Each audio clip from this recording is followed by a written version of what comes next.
إن الحمد لله نحمده ونستعينه ونستغفره ونؤمن به ونتوكل عليه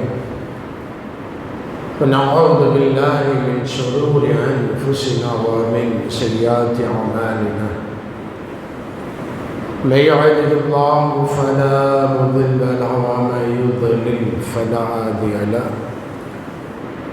أشهد أن لا إله إلا الله وحده لا شريك له ونشهد أن محمدا عبده ورسوله أما بعد. يا أيها الذين آمنوا اتقوا الله حق تقاته ولا تموتن إلا وأنتم مسلمون. يا أيها الذين آمنوا اتقوا الله وقولوا قولا سديدا يصلح لكم أعمالكم ويغفر لكم ذنوبكم ومن يطع الله ورسوله فقد فاز فوزا عظيما. يا أيها الناس اتقوا ربكم الذي خلقكم من نفس واحدة وخلق منها زوجها وبث منهما رجالا كثيرا ونساء واتقوا الله الذي تساءلون به والأرحام إن الله كان عليكم رقيبا. اللهم صل على محمد وعلى آل محمد كما صليت على إبراهيم وعلى آل إبراهيم إنك حميد مجيد. اللهم بارك على محمد وعلى آل محمد كما باركت على إبراهيم وعلى آل إبراهيم إنك حميد مجيد. أرسله بالهدى ودين الحق ليظهره على الدين كله ولو كره المشركون. إن أريد إلا الإصلاح ما استطعت وما توفيقي إلا بالله عليك توكلت وإليه أنيب. رب اشرح لي صدري ويسر لي أمري واحلل عقدة من لساني يفقهوا قولي. படைப்பாளர்களில் சிறந்த படைப்பாளன், இந்த பிரபஞ்சத்தின் ஒற்றை உரிமையாளன், இருவேறு உலகங்களின் ஆட்சியாளன், அகிலத்தின் அதிபதி அல்லாஹ். அவன் படைத்த இந்த பூமி அவனுக்கு மிகவும் பிடித்தமான ஒரு இடத்தில், பூமியில் அவன் படைத்த மனிதர்களிலேயே அவனுக்கு மிகவும் பிடித்தமான மனிதர் அல்லாஹ்வுடைய தூதர் முஹம்மது நபிகள் நாயகம் ஸல்லல்லாஹு அலைஹி வஸல்லம் அவர்கள் காட்டி தந்த அடிப்படையில் ஜுமா என்று சொல்லக்கூடிய ஒரு இபாதத்தை மீண்டும் நிறைவேற்றக்கூடிய வாய்ப்பை நமக்கு வழங்கியிருக்கின்றான். அல்ஹம்துலில்லாஹ். மாணவர்களே, பொதுவாகவே மனிதர்கள் இந்த பூமியில் வாழுகின்ற பொழுது தங்களுக்கு கிடைத்த அருட்கொடைகளை, தங்களுக்கு கிடைத்த அலங்காரமான வாழ்க்கையில், தாங்கள் அனுபவிக்கக்கூடிய விஷயங்களில் எல்லா வகையிலும் பல நேரம் பெருமை கொள்ளக்கூடிய நிலையை நம்மால் பார்க்கலாம். நாமும் விதிவிலக்கல்ல என்று சொல்லக்கூடிய அடிப்படை.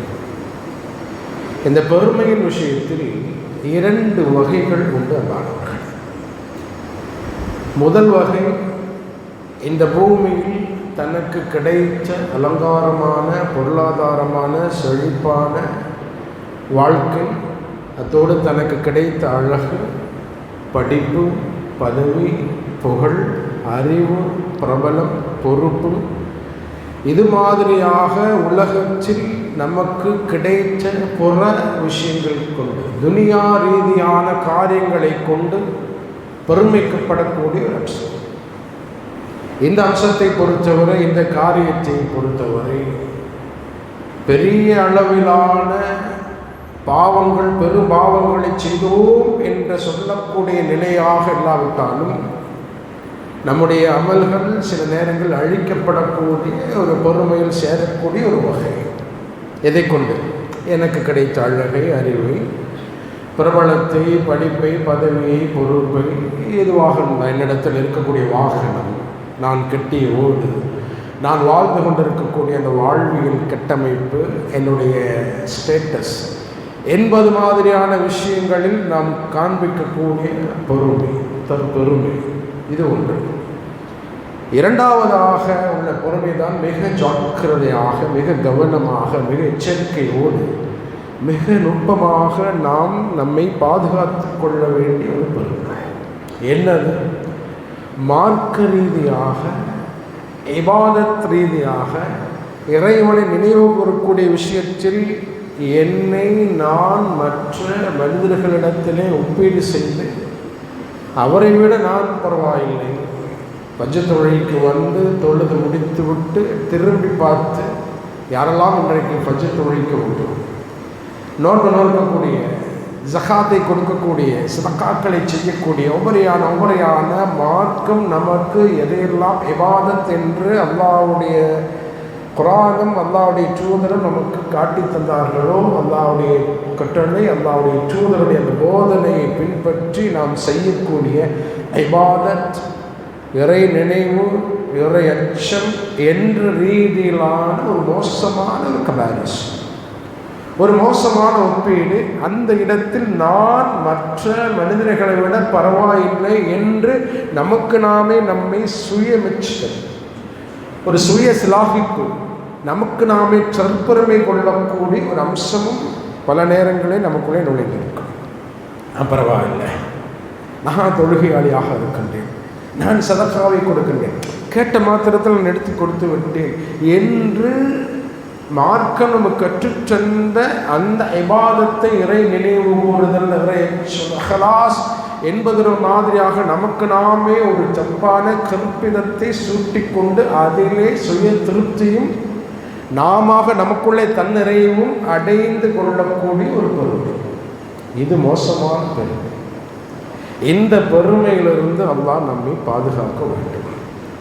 உண்மையில் சொல்லப்போனால் சகோதரர்களே, துனியா ரீதியான காரியங்களும் சரி, மார்க்க ரீதியான காரியங்களும் சரி, நாம் ஒரு நல்ல நிலையில் என்ன ஒரு அளவிற்கு மற்ற மனிதர்களை விட நாம் கொஞ்சம் பரவாயில்லை என்று நமக்கு நாமே தெரிந்தாலும் கூட அது உண்மைதான், மாற்று கருத்தில்லை. ஓரளவுக்கு பேணுதலோடு, ஓரளவுக்கு மார்க்க பற்றோடு, ஓரளவுக்கு ஈமானி அம்சத்தோடு, ஓரளவுக்கு இறையச்சத்தோடு, இறை நினைவோடு என்னுடைய காரியங்களை செய்து கொண்டிருக்கக்கூடிய நேரத்தில் அது எதனால், எதன் மூலம், எதன் காரணத்தால் என்று நாம் நினைத்து விட்டால் அந்த பொறுமை எங்கேயும் துனியாவுடைய காரியத்திலும் சரி, இபாதத்துடைய காரியத்திலும் சரி, சிறிதளவு கூட நம்மிடத்தில் ஒட்டாது, நம்மிடத்தில் எட்டி பார்க்காது, நம்முடைய உள்ளத்தில் நுழையாது.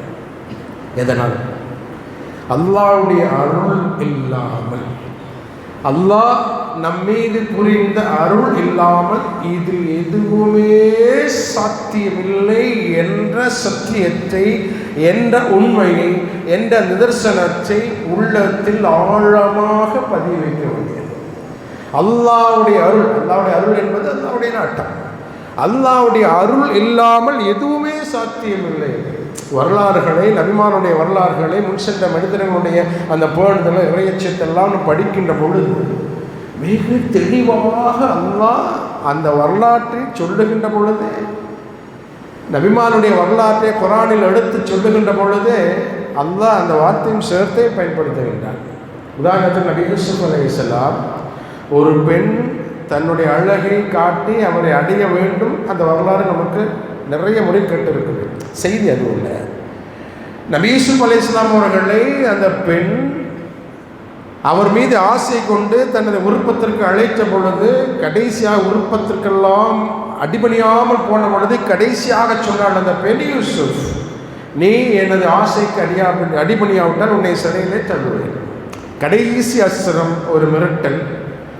அந்த வார்த்தை கேட்ட பிறகும் யூசுப் அலைஹிஸ்ஸலாம் சொன்ன செய்தி, கால ரப்பி சிஜ்ன் அஹப்ப இலைய மிம்மா யதுஊனனி இலையா, அல்லாஹ் எந்த மானக்கேடான காரியத்தை நான் செய்ய வேண்டும் என்று இவர்கள் என்னை தூண்டுகின்றார்களோ அதை விட எனக்கு சிறைச்சாலை ஓப்பானது போதுமானது. அந்த இறையச்சத்தினுடைய பேணுதலுடைய பின்னணியில் புறப்பட்ட வார்த்தை. மாஷா அல்லாஹ், அதுதான் ஒரு இறையச்சவாதிக்க வேண்டும். யூசுப் அலைஹிஸ்ஸலாம் அவர்களுக்கு மட்டுமல்ல, நமக்கும் கூட. அல்லாஹ் நம்மை பாதுகாக்க வேண்டும். அது மாதிரியான மோசமான காரியத்தில் விழுவதை விட்டு அல்லாஹ் பாதுகாக்க வேண்டும். அப்போது அந்த அந்த பெண் சொன்ன பொழுது அந்த வார்த்தையை சொல்லியிருந்தார், அல்லாஹ்வை பயந்தார், அதில் தப்பித்து கொண்டார். அந்த குர்ஆனிலே அல்லாஹ் சொல்லி காட்டுகின்றான்.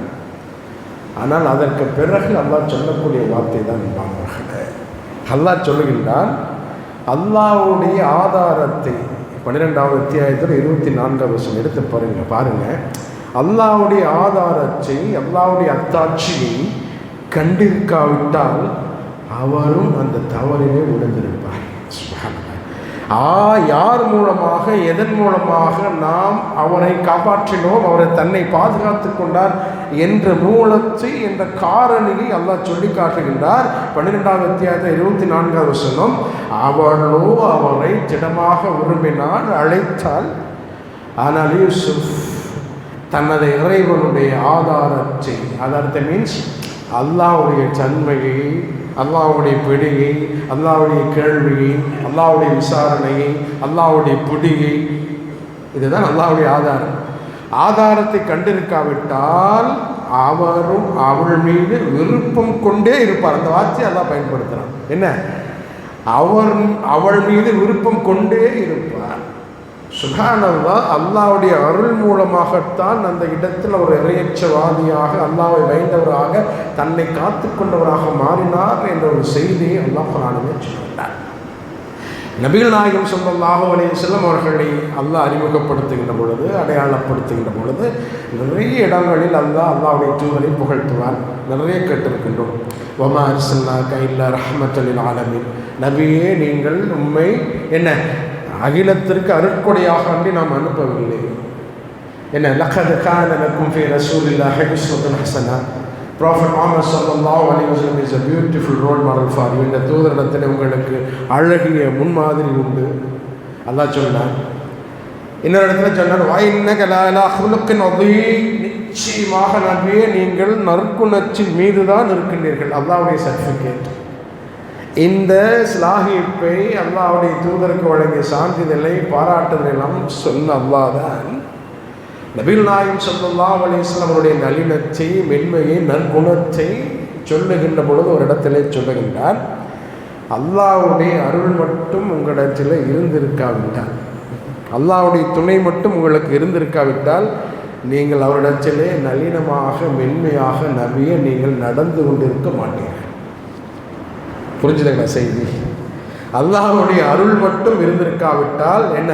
கடுகடுப்பானவராக, கடின சித்தமுடையவராக இந்த வார்த்தையை பயன்படுத்தி உங்களிடத்தில் இருக்கக்கூடிய நளினம், உங்களிடத்தில் இருக்கக்கூடிய மண்மை, உங்களிடத்தில் நற்குணம் எல்லாம் என்ன? அல்லாஹ்வுடைய அருள் இல்லாமல் நீங்கள் அவரிடத்தில் நடந்து கொண்டிருக்க மாட்டீர்கள் என்று அல்லாஹ் சொல்லுகின்றான். அன்பானவர்களே, அப்படியானால் நபிமார்களுடைய நற்குணம், நபிமார்களுடைய பேணுதல், நபிமார்களுடைய இறையச்சம், நபிமார்களுடைய அந்த மார்க்கப்பற்று, இதற்கே அல்லாஹ்வுடைய அருள்தான் மூலம், அல்லாஹ்வுடைய அருள்தான் காரணம் என்றால், எந்த இடத்தில், எந்த பின்னணியில், எந்த வகையில் நாம் நம்மை குறித்த, நாம் செய்யக்கூடிய இபாதத்தை குறித்த விஷயத்தில் தற்பெருமை கொள்வது, நாம் செய்யக்கூடிய சதகா, நீங்களும் நாம் செய்யக்கூடிய நிறைவேற்றக்கூடிய தொழுகை, சதகா, ஜகாத், உம்ரா,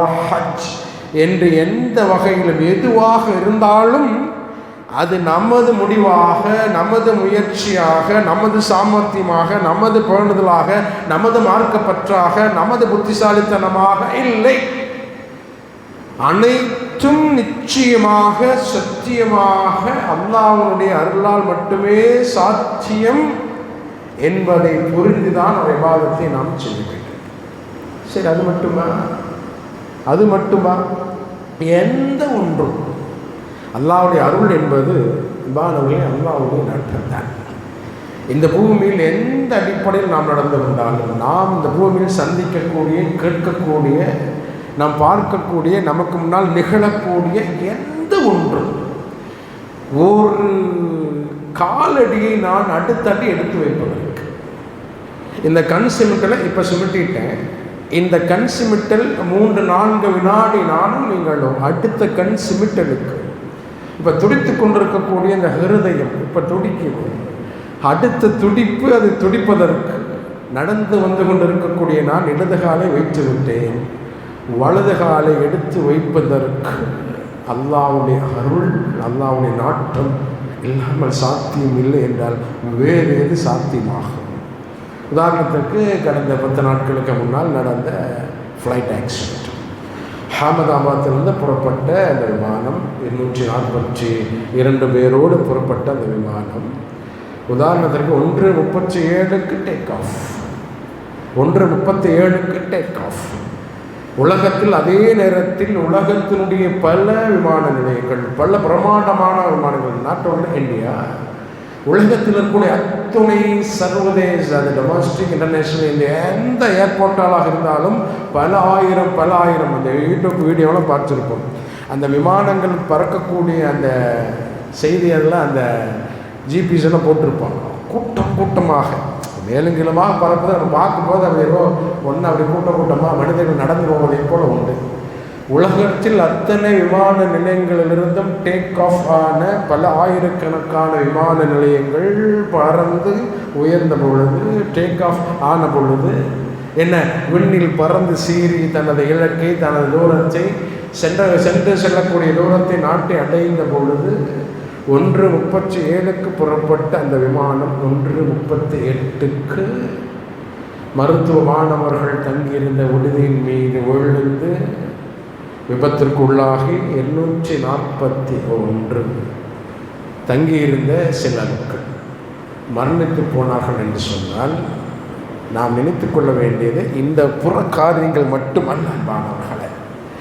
எல்லாவற்றிலும் அல்லாஹ்வுடைய அருளும் அல்லாஹ்வுடைய நாட்டம் வேண்டும், அல்லாஹ்வுடைய தீர்மானம் தான் இறுதியானது, முடிவான். தட் இஸ் அல்லாஹ் எதை முடிவு செய்கின்றான் அதுதான். அந்த முடிவில் என்ன முடிவு செய்தான், அது உண்மை, பொய், கற்பனை, அது நிறைய செய்திகள் வந்தாலும் கூட ஒரே ஒரு மனிதர் 11 சீட்டு, ஒரே ஒரு மனிதர் விபத்திலிருந்து தப்பித்தார் என்ற ஒரு செய்தியும் இந்த உலகத்திற்கு, இந்த மனித சமூகத்திற்கு, இந்த பூமியில் நிகழக்கூடிய காட்சிகளை பார்க்கக்கூடியவர்களுக்கு அல்லாஹ் உணர்த்தக்கூடிய செய்தி, குறிப்பாக நமக்கு அல்லாஹ்வை நம்பிக்கை கொண்டு, அல்லாஹ்வை ஏற்றுக்கொண்ட, அல்லாஹ் தான் எங்களது இறைவன் என்று ஒப்புக்கொண்டிருக்கக்கூடிய, நிச்சயமாக மறுமை நாளில் அல்லாஹ்வை நாங்கள் சந்திக்கப் போகின்றோம் என்ற ஈமான் கொண்ட இந்த சபையில் அமர்ந்திருக்கக்கூடிய நமக்கான பாடம். It's every incident and action is a lesson for us. ஒரே ஒரு மனிதனை அந்த கூட்டத்திலும் அல்லாஹ் உயிர் பழைக்க வைப்பான் என்றால் அல்லாஹ்வுடைய தீர்மானம் தான், அல்லாஹ்வுடைய அருள் தான், அல்லாஹ்வுடைய நாட்டம் தான். அந்த அடிப்படையில் இந்த கைகளுடைய உரல்கள் அசைவதற்கும் கூட, இந்த கண்ணுடைய இமைகள் சிமிட்டலுக்கு கூட, எனது பாதங்கள் எடுத்து அடி வைக்கக்கூடிய அந்த பாத அடியில் கூட அல்லாஹ்வுடைய அருளோ நாட்டமோ இல்லாமல் எதுவும் சாத்தியம் இல்லை என்பதை நாம் புரிந்து கொள்வதுதான் சாராம்சம். சரி, அந்த சாராம்சத்தின் ஊடாக நாம் பேண வேண்டிய நம்முடைய பேணுதலை எப்படி அமைத்துக் கொள்வது, எல்லா நிலையிலும் அல்லாஹ்வை நினைவு கூறக்கூடியவர்களாக, அந்த நினைவு கூறுதல் மூலமாக அல்லாஹ்வுக்கு நன்றி செலுத்தக்கூடியவர்களாக. நம்மோடு வாழக்கூடிய எத்தனையோ மனிதர்கள் என்ன நடக்க முடியாமல் இருக்கின்ற பொழுது நம்மை நடக்க வைச்சல்லாம், இந்த பூமியில் நம்மோடு வாழக்கூடிய எத்தனையோ சக மனிதர்கள் பார்வையற்றவர்களாக இருக்கின்ற பொழுது நம்மை பார்க்க வச்சல்லாம், இந்த பூமியில் எத்தனையோ மனிதர்கள் பேச முடியாத பொழுது நம்மை பேச வைத்தல்லா, இந்த பூமியில் எத்தனையோ மனிதர்கள் மிக மிக மிக சிரமப்பட்டு உணவுக்கும் உடைக்கும் வாழ்க்கைக்குமாக சிரமப்பட்டு கொண்டிருக்கின்ற பொழுது நமக்கு எல்லாவற்றையும் தந்த அல்லாஹ், அந்த அல்லாஹ்வுக்கு நன்றி செலுத்தக்கூடிய ஒரு மனிதனாக, ஒரு முஸ்லிமாக, ஒரு அடிமையாக, ஒரு அடியானாக இருப்பதோடு எல்லா நிலையிலும் நினைவு கூறுதல். நாம் சொன்ன அத்தனையும் இடது காலை வச்சு வலது காலை வைக்கும் பொழுது நமக்கு இனி தோன்ற வேண்டும், இனி தோன்ற வேண்டும். அல்லாஹ்வுடைய அருள் இல்லாமல் இந்த வலது காலை எடுத்து வைக்கவே முடியாது. இப்பொழுது நாம் சுவாசித்துக் கொண்டிருக்கக்கூடிய கார்பன் டை ஆக்சைடு உள்ள என்ன வெளியே தள்ளி ஆக்சிஜன் உள்ள போயிட்டு இருக்கு. அந்த சுவாச சுழற்சியின் சூட்சுமம் அல்லாஹ் நாடித்தான் இந்த ஆக்சிஜன் உள்ள போகுது, அல்லாஹ் நாடித்தான், அல்லாஹ்வுடைய அருளால் தான் அந்த கார்பன் டை ஆக்சைடு வெளியேறுது. அந்த அந்த சுழற்சி தடைப்பட்டு விட்டால் யா அல்லாஹ் உனது அருளால் மட்டுமே சாத்தியம் என்ற நினைப்போடு, என்ற நினைவோடு நாம் அல்லாஹ்வை அதிகமாக ஒவ்வொரு இடைவெளியிலும் அல்லாஹ்வை நினைவு வரக்கூடிய மக்களாக மாறுவது, அல்லாஹ்வுக்கு நன்றி செலுத்தக்கூடிய மனிதர்களாக நாம் மாறுவோம். இல்லைன்னா எதுவுமே சாத்தியமில்லை என்பார்கள். எத்தனையோ மரணங்கள், எத்தனையோ விபத்துகள், எத்தனையோ துர்மரணங்களை ஒவ்வொரு முறையும் கேட்டுக்கொண்டிருக்கின்றோம், ஒவ்வொரு முறையும். ஆனால் அந்த மரணத்தின் மூலமாக பெற வேண்டிய படிப்பினை மட்டும் ஏனோ நமது உள்ளத்தில் ஒரு பெரிய தாக்கத்தை ஏற்படுத்தாத ஒரு பலவீனம், ஒரு பொடுபோக்கு, ஒரு அலட்சியம் நம்மிடத்தில் இன்னும் ஒட்டிக்கொண்டே இருக்கின்றது. ஒரு இறை நம்பிக்கையாளனுக்கு, அல்லாஹ்வுடைய அடிமைக்கு அது ஆகுமான ஆரோக்கியமான ஒரு அழகிய போக்கு அல்ல என்பதை நாம் உணர்ந்தால் அன்பானவர்களே, எல்லா நிலையிலும் அல்லாஹ்வை நினைவு கூறக்கூடிய மக்களாக எனது கை விரல்கள் அல்லாஹ்வுடைய நாட்டத்தால் தான் இயங்குகின்றது, எனது பார்வை அல்லாஹ்வுடைய நாட்டத்தால் தான். சுப்ஹானல்லாஹ், இவ்வளவு பெரிய நுட்பத்தை அத்தாட்சி நமக்கு தந்தும் கூட அல்லாஹ் குர்ஆனிலே சொல்லுகிற வஃபி அன்ஃபுசிக்கும் அஃபலா துப்சிரூன், உங்களுக்குள்ளேயே நிறைய அத்தாட்சிகளை நாம் வைத்திருக்கின்றோமே, நீங்கள் சற்று சிந்தித்து பார்க்க வேண்டாமா? மூலம் காரணம் என்று நாம் பார்த்த செய்திகள். அல்லாஹ்வுடைய அருள் இல்லாமல் அது சாத்தியமில்லை. அல்லாஹ் நாட்டத்தினுடைய அந்த மூலம் இல்லாமல், அல்லாஹ் நாடிய காரணம் இல்லாமல் சாத்தியமில்லை என்று சொன்னார். நாம் ஒரு மனிதனாக நான் இந்த பூமியில் வாழ்வதற்கே நான் காரணம் இல்லை என்கின்ற பொழுது, ஒரு மனிதனாக இந்த பூமியில் வாழக்கூடிய நான், ஒரு மனிதனாக இந்த சபையிலே அமர்ந்திருக்கக்கூடிய நான், அதற்கே நான் காரணமாக இல்லை என்கின்ற பொழுது அது எனக்கான சாமர்த்தியம் இல்லை, எந்த தார்மீகம் எனக்கு இல்லை என்று சொல்கின்ற பொழுது, ஒரு மனிதனாக இந்த பூமியில் நான் செய்கின்ற காரியங்களுக்கோ செயல்பாடுகளுக்கோ அது என்னுடைய நடையாக, என்னுடைய உடையாக, என்னுடைய பாவனையாக, எனக்கு கிடைச்ச அலங்காரமாக எதுவாக இருந்தாலும் நான் எப்படி காரணியாக மாறுவேன்? எப்படி அந்த தார்மீக பொறுப்பை எனக்கே நாம் எடுத்துக்கொள்ள முடியும், உங்களுக்கு நீங்கள் எடுத்துக்கொள்ள முடியும்? நமது மூலத்தை சிந்தி பார்த்தால் அல்லாஹ் கேட்பதை போல, ஹல் ஹதா அலல் இன்சானி ஹீனும் மினத் தஹ்ர், அல்லாஹ் சொல்றான், இந்த மனிதன் ஒன்றும் இல்லாத ஒரு காலம் இருக்கவில்லையா? ஹல் ஹதா அலல் இன்சானி ஹீனும் மினத் தஹ்ர் லம் யகுன் ஷைஇன் மத்கூரா, இந்த மனிதன் ஒன்றுமே இல்லாமல் இருந்த ஒரு காலம் இருக்கவில்லையா? எங்கே இருந்தோம்னா, எங்கே இருந்தோம்? ஒன்றுமே இல்லாமல் இருந்தோம். பிறகு அல்லாஹ் நம்மை ஒரு துளியாக ஆக்கினான். அற்புதத்தை நிகழ்த்தக்கூடியவன் அதை அற்பத்திலும் நிகழ்த்துவான் என்பதை மீண்டும் மீண்டும் மீண்டும் நிரூபிக்கக்கூடிய ஒன்றுதான் நாம் இந்த பூமியில் பிறந்ததும் வாழ்ந்ததும் வாழ்ந்து கொண்டிருப்பதும். எப்படி? அற்பத்தை, அற்புதங்களை, ஆச்சரியங்களை, அதிசயங்களை நிகழ்த்தக்கூடிய மிகச்சிறந்த படைப்பாளர். எது அற்பம்? நமது மூலம். எது அற்பம்? நாம் எந்த துளியில் நாம் பொதிக்க வைக்கப்பட்டிருந்தோமோ, பொருத்தி வைக்கப்பட்டிருந்தோமோ, எதிலே பாதுகாக்க வைக்கப்பட்டிருந்தோமோ, அர்த்தம். அதை நினைச்சிட்டோன்னா நாம் முதல் வரைக்கும் வந்துருங்க. ஏதிலும் துனியாவுடைய, இபாதத்துடைய, மார்க்கத்துடைய எதிலும் சுய பொறுமை, சுய ஸ்லாகிப்பு, சுய தம்பட்டம் அடிக்கக்கூடிய நிலைக்கு போகவே மாட்டோம். ஒரு துளி, ஒற்றை துளி, அந்த துளியில் நம்மை பாதுகாத்தவன். அந்த துளியில்தான் இந்த ஒட்டுமொத்த நாம் அமர்ந்திருக்கக்கூடிய இந்த ஜைஜாண்டிக் பாடி, இந்த உடலுக்குள்ளே இருக்கக்கூடிய இன்டர்னல் ஆர்கன்ஸ், நாம் உடலுக்கு வெளியே பார்க்கக்கூடிய எக்ஸ்டர்னல் வெளி உறுப்புகள் எல்லாம் பொதிந்து வைக்கப்பட்டிருந்தது, பொருத்தி வைக்கப்பட்டிருந்தது, பாதுகாப்பாக வைக்கப்பட்டிருக்கிறது. லிட்டில் ட்ராப், அல்லாவே சொல்லக்கூடிய அற்பமான இந்திரிய துளி.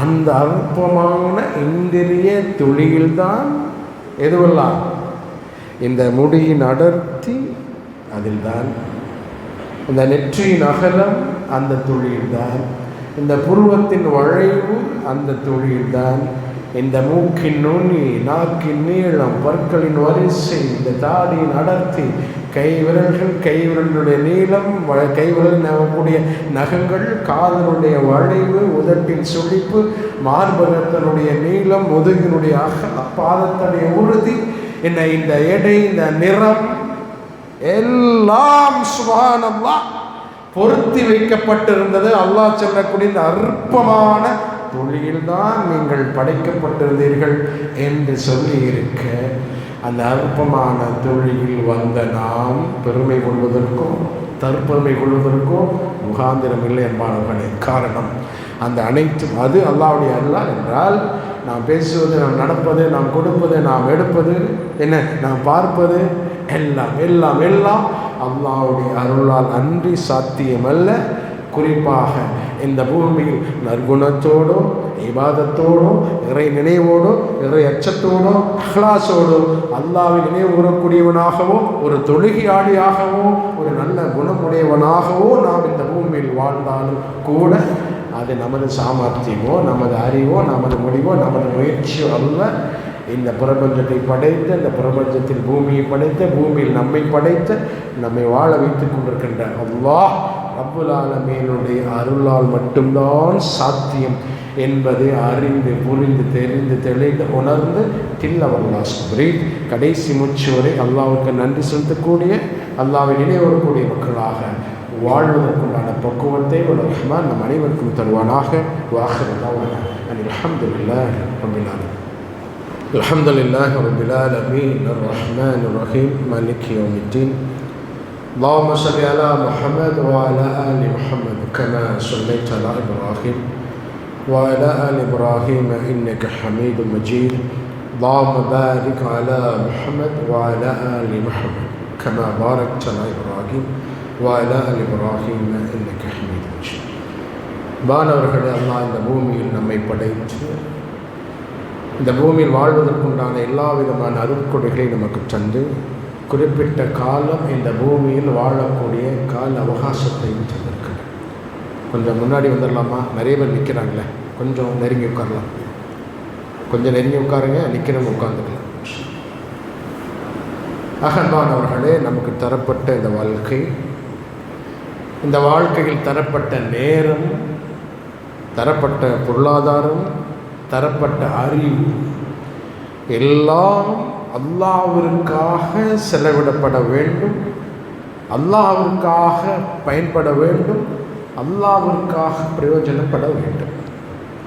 நாம் ஆரம்ப உரையில் சொன்னதைப் போல நமக்கு கிடைத்த அறிவு, நமக்கு கிடைத்த நேரம், நமக்கு கிடைத்த பொருளாதாரம், பொறுப்பு, பதவி எதுவாக இருந்தாலும் அல்லாஹ் சொல்லுகின்றான், வல்லாஹு யூதி முல்கஹு மயஷா. இந்த பூமியில் நாம் நாடியவர்களுக்கு ஆட்சி அதிகாரத்தை கொடுப்போம். ஆட்சி அதிகாரத்தை மட்டுமல்ல, அறிவையும் அல்லாஹ் நாடியவர்களுக்கு தான் கொடுப்பான். பொருளாதாரத்தில் தான் நாடியவர்களுக்கு தான் கொடுப்பான்.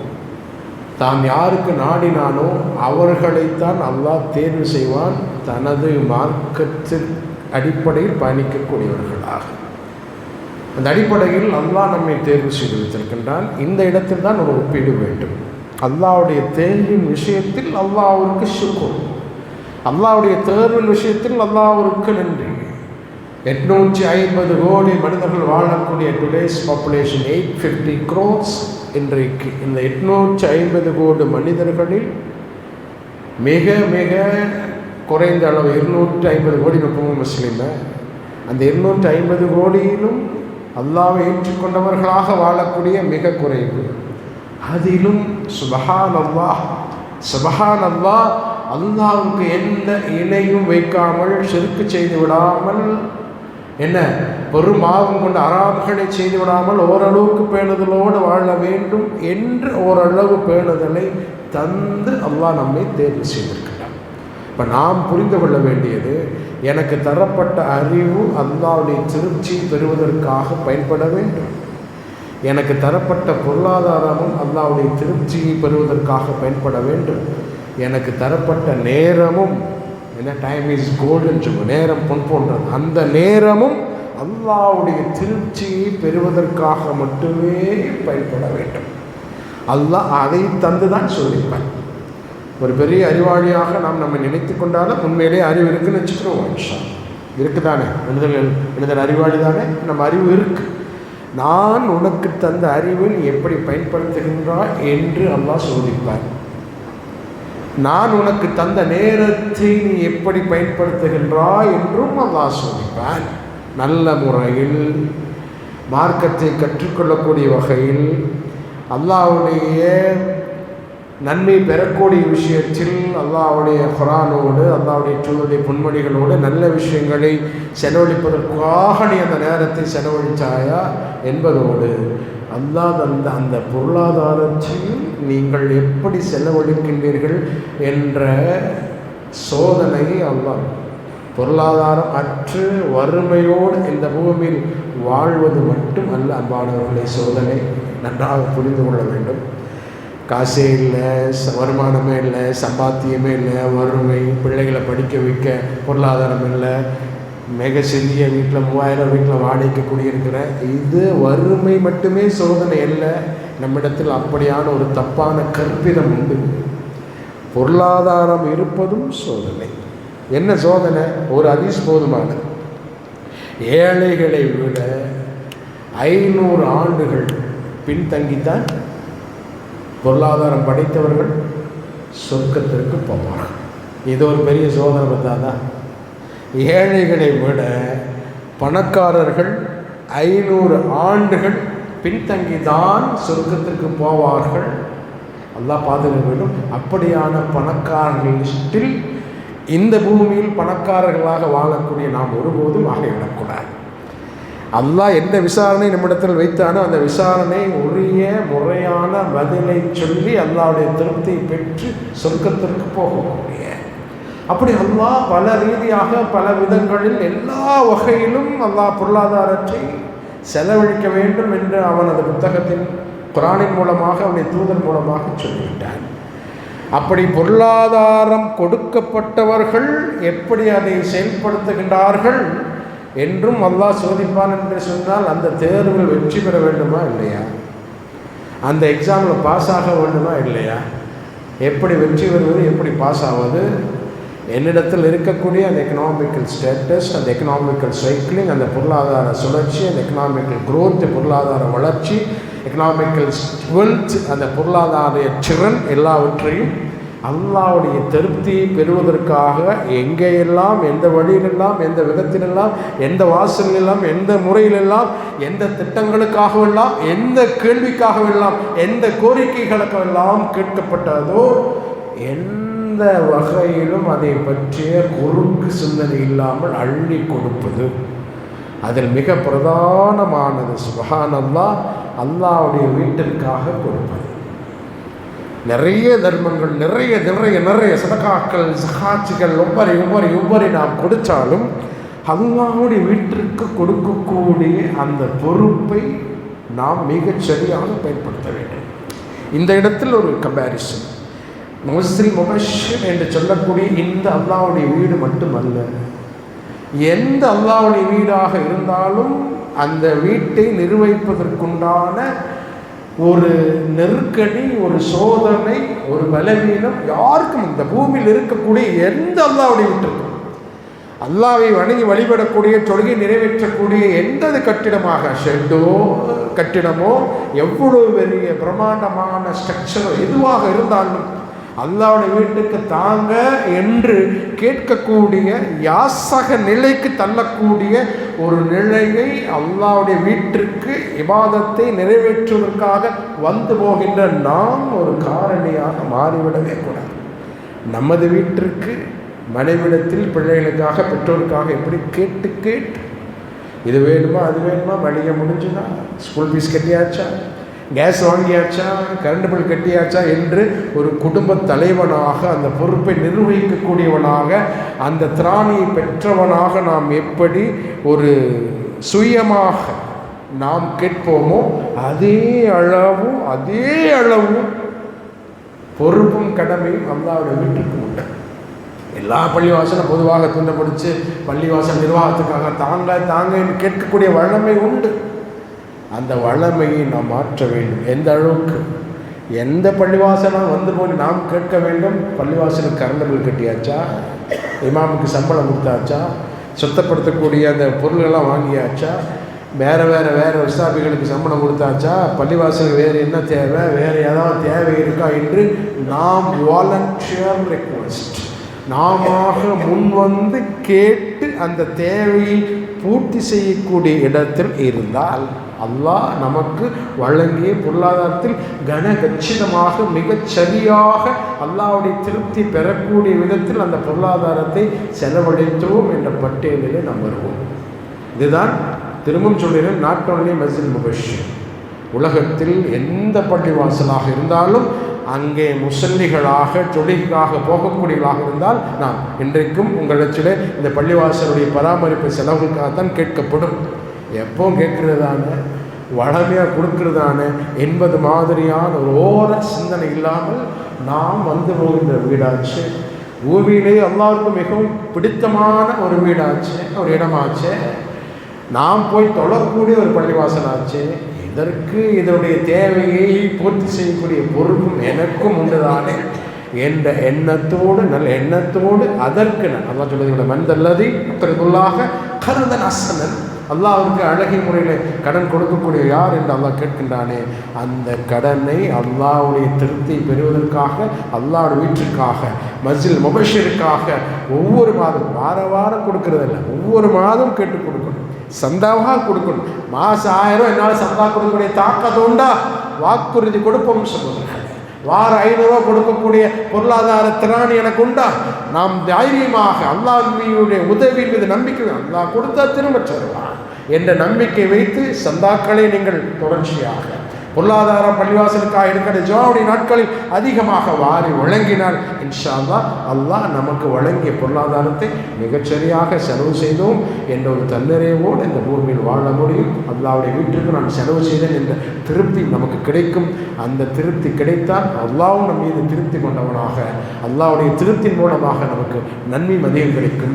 அப்படியான பக்குவத்தை, பாக்கியத்தை, அறிவை, ஆற்றலை, சிந்தனை, புத்தியை, வலிமையை, தாக்கத்தை, ஆயுடைய ஆரோக்கியத்தை, பொருளாதாரத்தை, நேரத்தை, நல்ல எண்ணத்தை, நல்ல சிந்தனை, நல்ல வாழ்வை, நல்ல மனநிலையை ரஹ்மான் நம் அனைவருக்கும் தருவானாக. வாஹிரு தஅவானா அனில் ஹம்துலில்லாஹி ரப்பில் ஆலமீன்.